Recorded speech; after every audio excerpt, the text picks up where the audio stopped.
very interesting topic, as already pointed. It's sales and marketing with analytics, and I'm pretty sure we are all aware of these two keywords, right? Sales and marketing. A lot of us might be doing some kind of sales, some kind of marketing at all moments itself. But what we'll do is we'll deep dive into what they are, what type of analytical use cases come out of them, and we'll be happy to answer any questions that you may have. So what we'll do is I'll from my side, I'll take around 40 minutes or so, and then we'll leave the floor open for questions at the end for around 10-15 minutes. And that's where I think we'll fulfill the time. I hope that's fine, team. Is that agenda okay? Okay, great.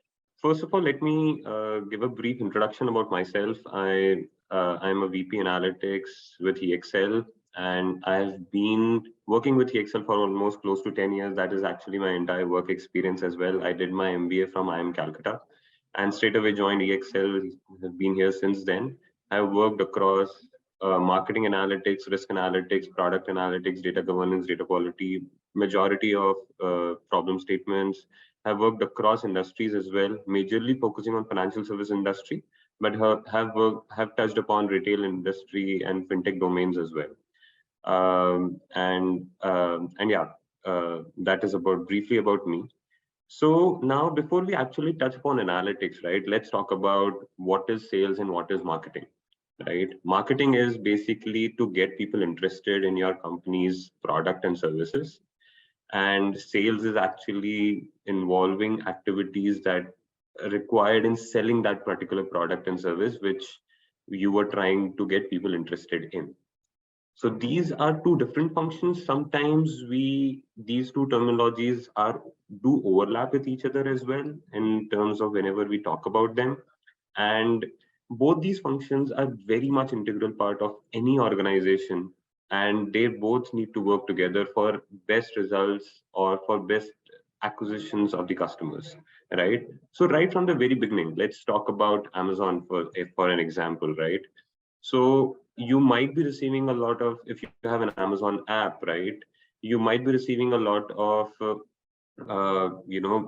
notifications on your app, right? You might be receiving a lot of email communications from Amazon as well, that okay, this is a product that looks good for you, this is a product that may be suitable, this particular sale is coming along. So these are all kind of marketing activities which are happening. Those are giving you real-time recommendations of products that could be suitable for you, and that is more likely that the products which you are more likely to purchase.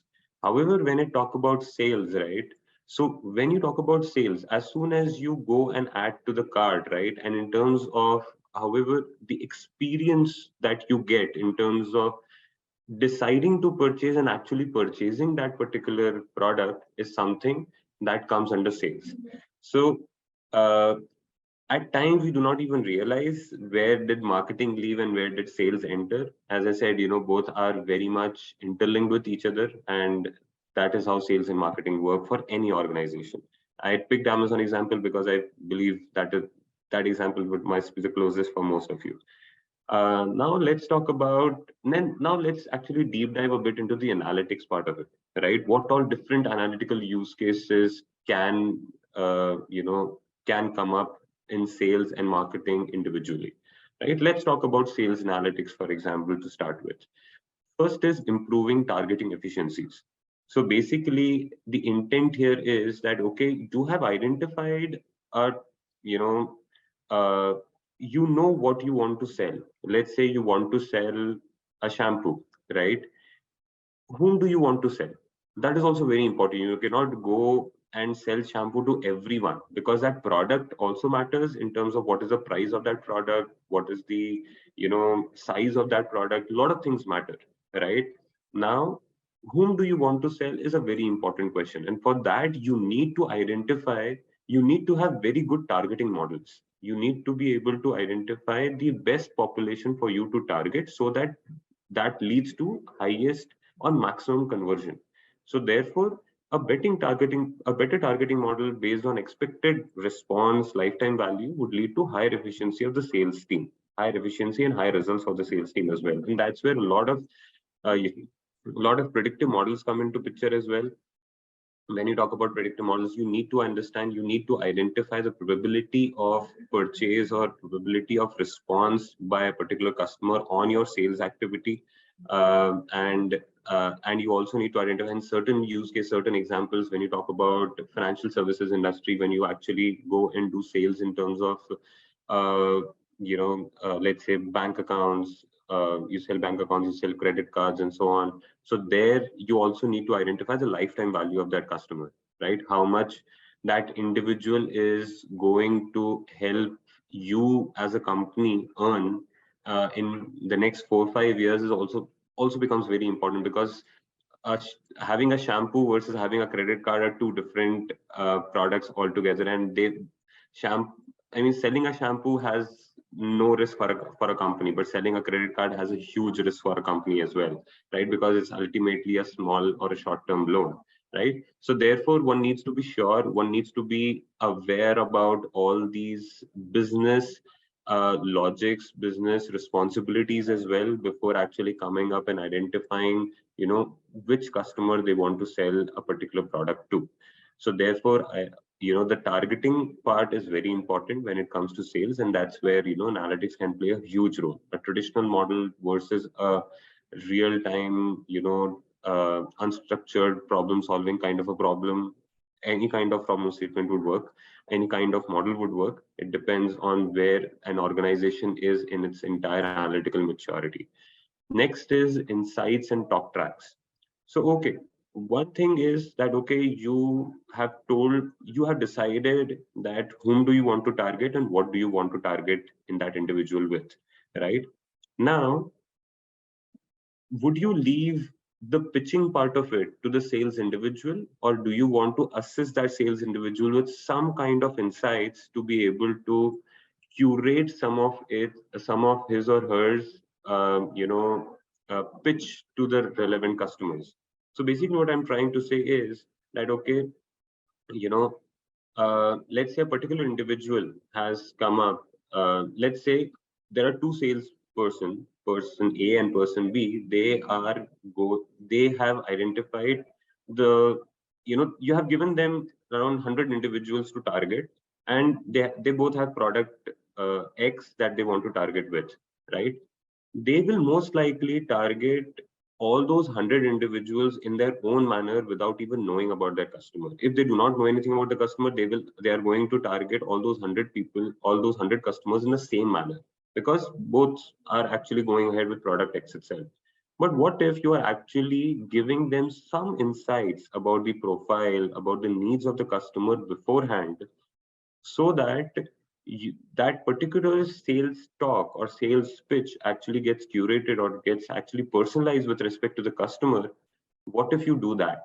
If you do that, there is a higher chance that particular conversion will happen. There's a higher chance that the response will be better, because what you're doing is you're actually personalizing the sales pitch itself. That's where insights and talk tracks are very important for the salespeople.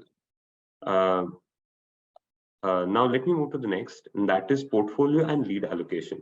Now, another important point, right away, we talked about an example that, okay, there is a salesperson A and salesperson B. You give both of them 100 people to target or 100 people to sell, right?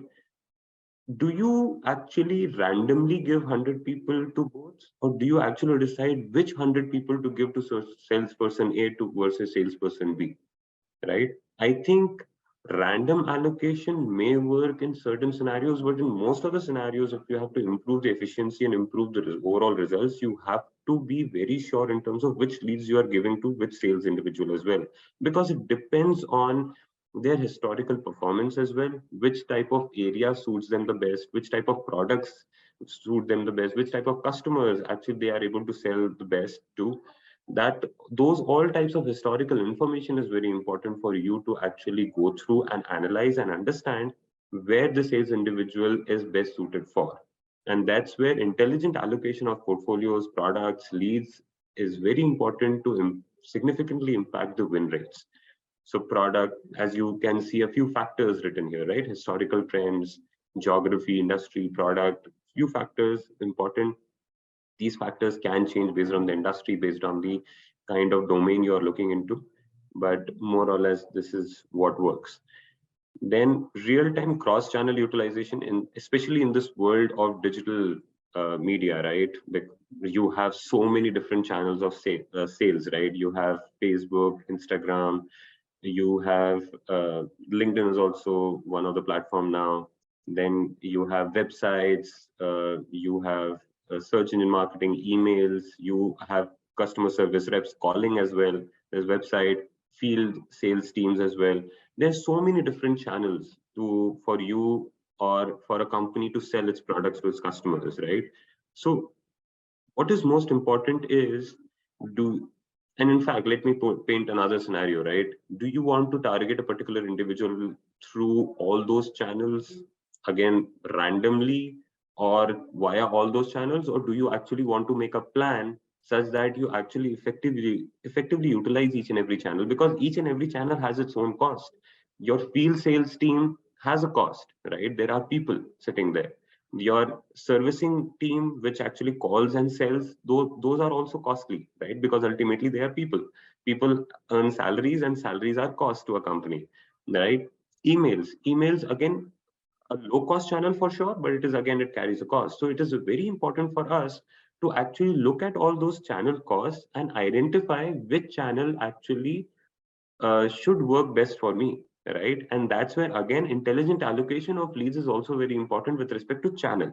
It's not just within a channel which sales rep should a particular set of leads be allocated to. It's also important that you actually go a level up and you actually look at the channel level in terms of which leads should be allocated to which particular channel based on their affinity to a particular channel as well.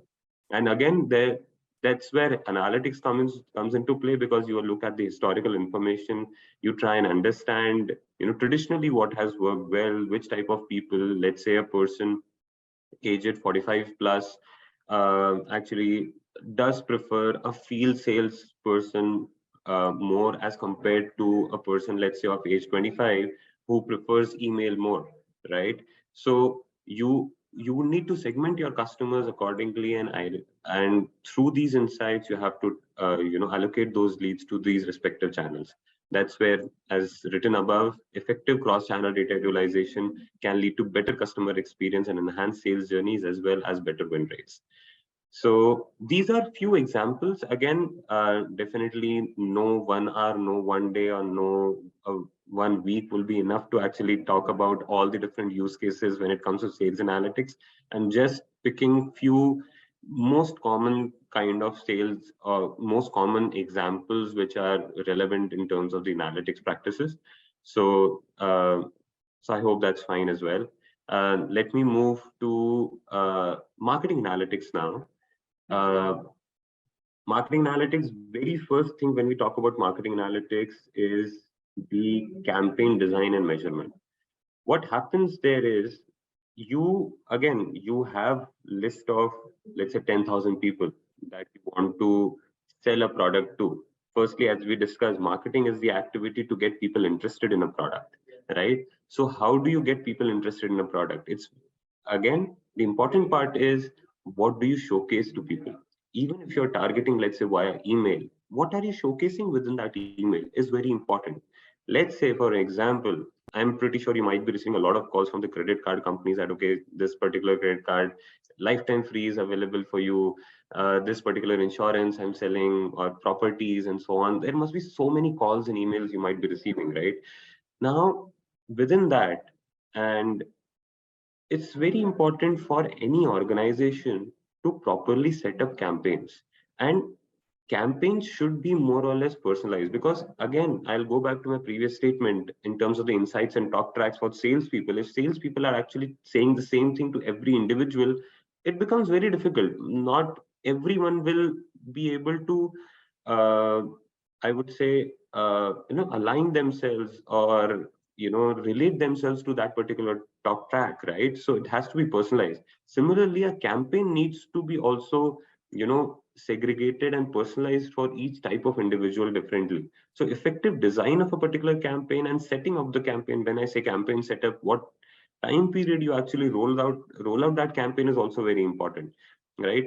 So for example, look at the festive periods, right? When it comes to, let's say, during Eid, during Diwali, during Christmas, New Year, Holi, all these periods are where people tend to purchase more, because of some of the other festivities, the entire environment at home or in business is going good. There are holidays as well at times, so you're in a mode to spend, right? So does that time work better for a particular product? Let's say in Amazon, Flipkart, they run sales during Diwali. Why do they do that? Because the only important thing is, okay, people are ready to sell, people are at home enjoying time with their family, they are going to spend. There will be a lot of needs during festive times, right? Therefore you will see a lot of offs on clothes, on some of the decoration items as well, because of the said reason, right? So that campaign setup, campaign design is important. Again, I'll give you another example. Let's say there's a person A who likes to go out to movies, however does not like to travel, versus a person B who likes to travel versus going to out to movies. Do you want to target both of them with a campaign which says that, okay, there is an offer in going out to there is an offer on Book My Show, or would you like to personalize your email campaign as well? Ideally you would want to personalize it, because that particular movie offer will work for a person A but will not work for person B. So for you, it's very important to understand that what type of preferences are there for each different type of an individual, and accordingly design the campaign for that individual. So once you have designed a particular campaign, then the important part is what will be success metrics that you will define. Is my success metric just the opening of the email or clicking through the email or actually purchasing the product? uh, that is you need to set up based on the business objectives. Then you will need to identify a significant population size with whom you are setting up this particular campaign. You cannot set up a campaign for 10 people and try and judge whether a campaign was right or wrong. You have to be the population size needs to be a decent enough.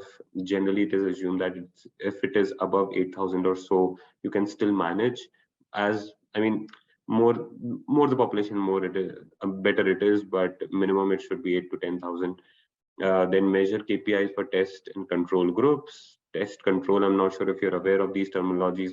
Basically it's more like how do you understand, and that's where the campaign measurement comes into picture. And let me spend a couple of minutes here. So how do you actually identify whether my campaign worked or not, right? So let's say there are 10,000 people in your available pool, right? 10,000 people you need to target. You need to actually reach out to make people aware about your overall products and ask them to spend, purchase, and so on, right? Out of, let's say you send campaigns to all those 10,000, okay? You will see a few changes in your overall outcomes. With, let's say the outcome is purchase of a product, you will see certain purchases, but those purchases could have happened even organically as well, right? Without you sending any particular campaign as well, right? Because people, if they're aware about a particular organization, like let's take in Amazon's example. Let's say Amazon at one particular period of time, let's say today, they stop marketing at all, right? Let's say they stop sending out campaigns. Then also organically, because of their prior branding activities, because of priorly what all they have done, the products are going to sell, right? People are going to come on their website, come on their app, and still going to purchase, right? Let's say today they identify a campaign and they set up a campaign and roll it out. If they roll it out, instead of 10,000 people, they roll it out to, let's say, 8,000, okay, and leave the 2,000 as is on an organic mode. That, okay, based on the prior connection, whatever it is, based on prior recall, whatever it is, they are going to purchase, not purchase, let it be. Let me send out this campaign to 8,000 people only. Now what I'll do, this 8,000 people, because of that campaign, will try to do something. There will be some reaction to it, either purchases, not purchases, leaving out of the platform also. That could also be another outcome, but there will be some outcome, right? What you will do is, post campaign, period, you will identify post-campaign period of few months, and then you will try and compare that particular performance of your 8,000 people versus those 2,000 people, and try to see what is the effectiveness of your campaign, because those 2,000 people did not get that campaign, right? That is organic. 8,000 people got the campaign. So in the post-campaign period, you will try and compare the outcomes, and that will give you the effectiveness or the measurement of the campaign.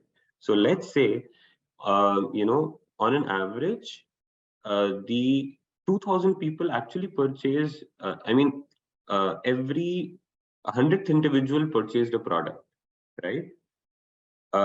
So that works in an organic mode. However, after your campaign, still every 100th individual is purchasing your product. So was your campaign helpful? Maybe not. You just incurred some cost. You actually brainstorm, you spend so much time, but your campaign was not successful because your results are pretty much similar to what you could have achieved even if you would not have rolled out the campaign, right? If let's say that particular result changes to every 50th individual purchasing a product, definitely your campaign is doing pretty well, right? So you will need to identify these test and control groups, and I then actually start measurement of the campaigns as well. There are certain nuances around identifying test and control groups also, which I'm not going to bore you with at this point in time. Let's keep it as much high level as possible. I hope it is still high level. I'm not going deep dive. Please correct me, please stop me at that very moment. No Gaurav, you're going too much deep dive, सब कुछ sir के ऊपर से जा रहा है. Just let me know. I'll stop there and there and try to keep it at a bird's eye view with level itself. But okay, let me move to the second point, multi-touch attribution. Now, again, this is where digital marketing comes into play as well, right? Again, in this digital world, there are so many touch points a customer can have with a particular brand, right? As I said earlier, also, there are so many channels. There's a field channel, there's an email, there's an SMS, there's app, website, there are billboards as well, right? So then there is on search engine marketing as well. When you type on Google, some of the sponsored ads come on the top. Then on the other websites, affiliate marketing. Then there are a lot of social media marketing as well.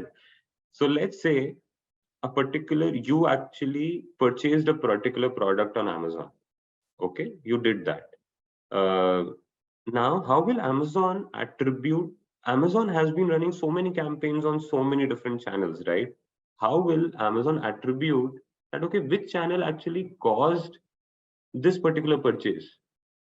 It's very important for Amazon to actually judge that also, right? Because so that they can also identify from their side also that which channel is working good for me. Because I have so many channels, but I still need to understand which channel I should invest more on, or actually do away with certain channels also if they're not working well, right? So that's where multi-touch attribution comes into play. Basically, there are different touch points at a particular individual level. You need to map the customer's journey, that okay, on day one they were showcased this particular ad on TV, day 5 they were showcased this particular ad on a website, and so on. You need to identify and map this particular journey, which is not very simple. To be honest with you, it's very difficult, but still we'll need to do that by using some proxies, some other criteria as well, which will need another deep dive session altogether. And then accordingly, you will need to identify individual channel impact attribution, and therefore which will actually help you to optimize your budget for the next year or for the next quarter, next half year, and so on. That okay, with this particular channel I'm going to invest more, versus this channel I'm going to reduce my investment altogether because this channel has not been performing really well. But as I said, all these things are linked. How much you personalize your sales activities, how much you personalize your campaigns, all actually come down to this multi-touch attribution. Because if you have effective personalizations, if you at the very start point you identify which customer is best suited for which channel, and my messaging on channel is also best suited for that particular customer, then most of the time it will happen that your channels are performing well. But it needs to work as a feedback loop. That is what I'm trying to say. If your channel is not performing well, particular channel, the only outcome is not to reduce your investment. The outcome is also for you to relook at your channel strategy and see on how you are actually doing your marketing activities on that particular channel as well. You need to deep dive on that as well. So that's where again analytics comes into a big role. All these are analytical use cases. I'm pretty sure you understand that. It requires a lot of data crunching. It requires a lot of insight generation. Some of the times it requires predictive modeling as well. Then comes LTV and profitability. Basically trying to identify the lifetime value and a profitability at a customer level to help design the right marketing treatments throughout the customer life cycle as well. So basically, let's to give you an example, right? If a particular customer is, let's say you are actually, let me actually cover point 3 and 4 together here. Once a customer is already on your books, right? Let's say you are already an Amazon customer, right? It's not the first time you are purchasing an Amazon product. You're already there. You've been that particular customer for the last 10 years or so. Then what will Amazon do there, right? Amazon will still try to market and will still try to give you other products, references, recommendations, and so on, so that you still keep on purchasing, right? You should not, for Amazon, there's a huge competitor in Flipkart available, right? And there are so many other players also coming now, smaller ones, right?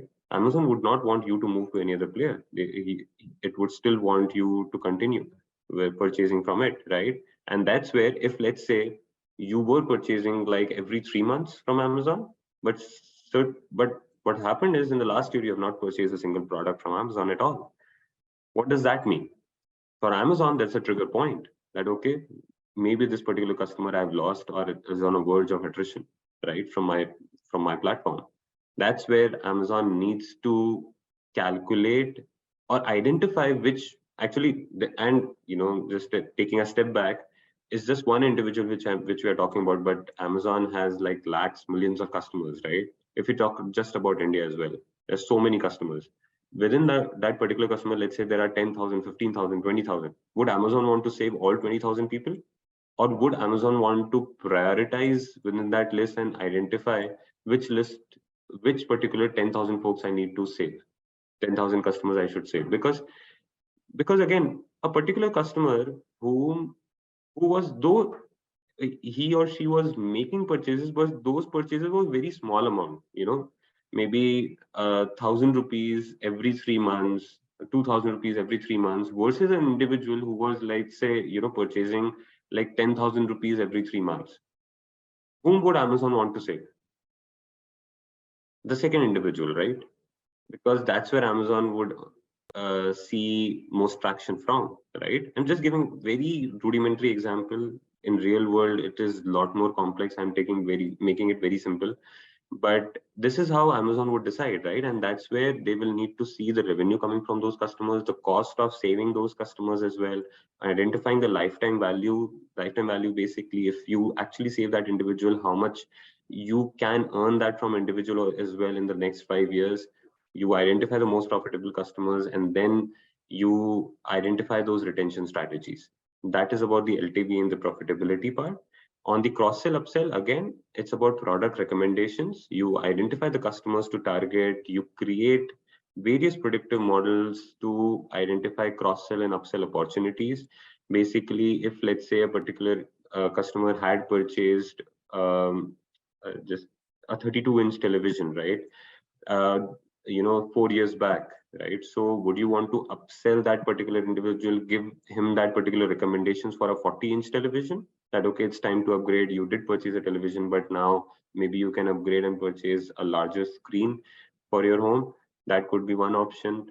Another could be cross-selling. Let's say you purchase a television, but would you want to purchase a sound box as well along with it to make it feel like a home theater? So these kind of upsell, cross-sell opportunities can come up, but again, you will need some back-end predictive models to be able to identify which products to to recommend to those specific customers, right? And at the end of the day, these next best products actually drive a lot of spends as well, drives a lot of purchases too. And that's where, the strength of the relationship also improves, and therefore, as a company, you earn revenue, right? So these are few select marketing analytics use cases as well. I know we just have 23 odd minutes. I'll just take 5 7 more minutes. We'll cover this particular piece, which is more digital marketing, again focusing more on digital marketing because that is something which we relate ourselves to the most at during these times. At least 10 years back that was not the case, but now digital marketing is everything. So let me talk about the different analytical interventions in the entire digital marketing life cycle. Okay. So right from the very beginning, right, where we are trying to get more optimal reach to the customers, first is search engine marketing, search engine optimization, where you actually measure and optimize the content. If the landing page to increase, content of the landing page to increase listings in organic searches. Basically, search engine optimization is where you actually apply for bids on Google search and so on, so that your particular page comes on the top, right? In terms of, let's say I'm writing, okay, best need to purchase a 40-inch television. Let's say I write that. Will Amazon link come on the top, or will Flipkart link come on the top, or will Samsung link come on the top? How will we decide that? That is where these particular brands, these particular companies actually bid for those particular set keywords, and therefore their particular links come on the top, right? Accordingly, based on the bids that they submit and based on the relevance of the landing page as well, right? So that is how it works. Then there is paid, and accordingly comes the paid search part of it. Then affiliates and digital partners, affiliate marketing on, again, you look for partners where you can publicize your products, publicize your offerings as well, where, which again, there, the analysis on which affiliates or which partners would work best for you also becomes important. That's where again some of the external data, external information comes out important. You can also look at your past historical information in terms of who had worked best for you, how much conversions you have achieved from which partner, which affiliate, and accordingly you can do a cost benefit analysis. And next is display and social advertising. Again, there comes social media. You can do a sentiment analysis of user base as well. Basically, you can go on Twitter, you can scrape the tweets, you can get the Twitter complete tweets information, download that database. You can, look through that unstructured data and try and identify the sentiment towards your brand as well, what is working out, what is not working well. Accordingly, change some of your articulation, some of your messagings as well. That becomes important. Then it's important to improve content, as we talked about earlier as well. Content improvisation on display channels, on ad campaigns is very important. You need to be very sure what you're showing, to whom you're showing, and where you're showing as well. And as you can understand, right, you may have seen different states have different, because of their local languages, the languages that those particular states prefer, the ad messaging also changes, right? The ad messaging changes, the ad languages also change. If a particular brand showcases, an ad written in, let's say Punjabi in Kerala, it does not work well, right?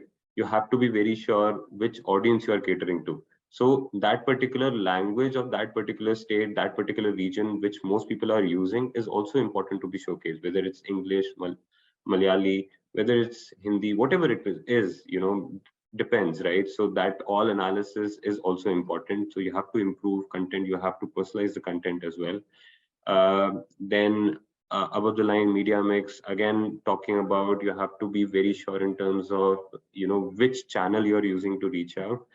Then marketing funnels, reducing abandonment, user journeys, all three combined actually is very important in terms of how do you customize the user journey, how do you customize the overall pitch, so that you reduce the abandonment on a particular channel as well. And with respect to that, email channel is at the highest risk of abandonment, because at the bottom of the any email campaign you have an unsubscribe button. as soon as a particular individual clicks on unsubscribe, you have lost that particular individual from that channel completely altogether. That's where you have to uh, track the point of departures as well and improve abandonment rates. You need to reduce drop off in different marketing channels accordingly, improve the overall customer journey. Let's talk about Amazon again. Once you enter Amazon, how the look and feel of the page comes out, whether it's personalized for you, whether it is showing the products that could be relevant to you based on your previous purchases is again very important. Amazon even tries to adjudge your age as well and showcases products accordingly. So that also happens. And then I think I already covered the content optimization a couple of times. And then, the next piece is ensuring delivery of products and services as well. Uh, Again, there are a lot of interventions, experimentation, which is driven by analytics as well in terms of, on Amazon, you would have seen, okay, Prime Day delivery, 1 day delivery, 2 day delivery. If you pay 15 rupees, the cart will be combined in the right manner and it will be delivered a day later. You can save,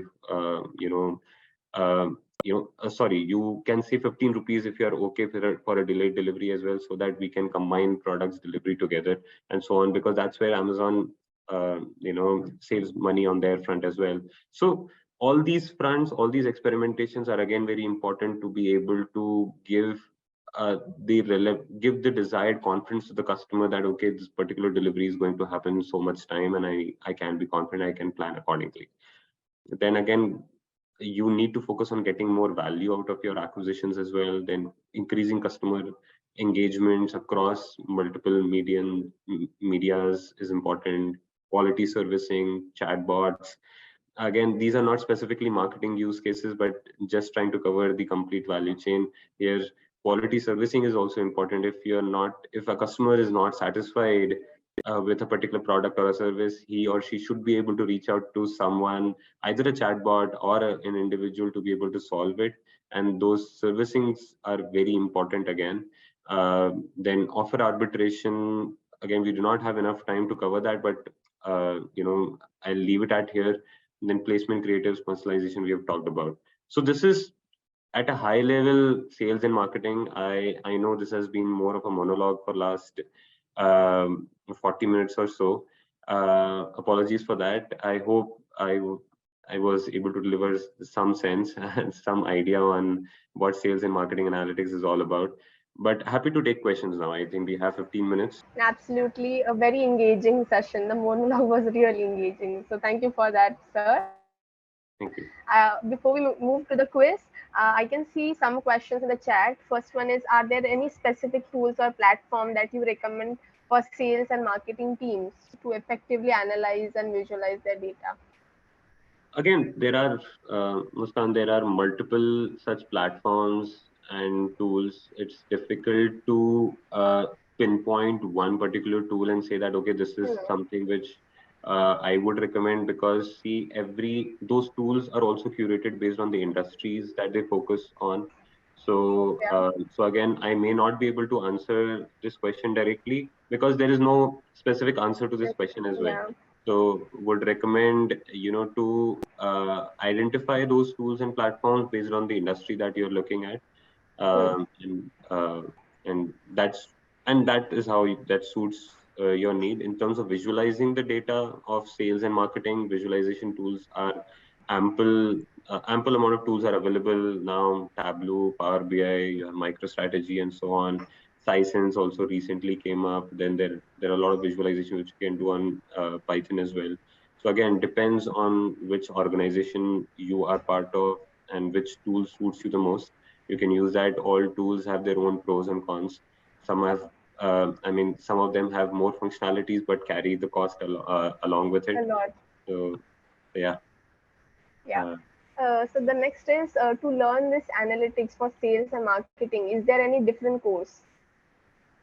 I think, you can answer that Yeah, question better. that's what I was about to say. Like, we can take this question in the career counseling session. And then one more question is, as an analyst, will I get job in marketing team? See, analytics is now embedded everywhere. and I'm pretty sure you understand that given that you're part of a session here, you already know that analytics is embedded in each and every team now. At times, it happens that, so sales team also have an analytics team, small analytics team, embedded in their org. Similarly, marketing and so on. In certain organizations, all those marketing activities are led by a central team which supports all the different sales and marketing teams as well. So, so I'm not sure what is the overall intention to ask this question, but if you are an analyst, definitely you can. And if you're interested in marketing analytics, if you solve those problems and if you are able to showcase your metal there, I'm pretty sure you will be able to get into a marketing analytics role. Yeah. And then there's one more. I want to know if analytics is a growing sector for a fresher as AI is getting introduced in high level recently. Uh, I uh, I think this particular question, if it was asked like 10, 15 years back, there would have been a probable answer to it. But at this point, I can give a definitive answer that yes, it is a growing sector and it is one of the fastest growing sector at this point in time. And AI is not getting introduced at high level. It is very much embedded. It is not high level anymore. 10 years back, 5 years back, it may be high level, but right now, each and every organization is working on AI driven use cases and embedding them in their normal BAU, cycles, BAU operations as well. You might be hearing a lot about generative AI as well now. Those generative AI problem statements are also getting implemented by large institutions. Smaller institutions will follow the suite because obviously that is uncharted territory at this point in time. And just to give an example, right? Um, you might be interacting with a lot of chatbots when you interact with Zomato, Swiggy, Amazon, and so on. There are a lot of chat boxes that you interact with. That is AI ultimately, right? Because based on what you are asking, there is some answer that is coming out to you. How good or bad it is, that's a different question altogether. I'm not going to get into that, but definitely there is AI which is already embedded very much, and we are interacting with them on a daily basis.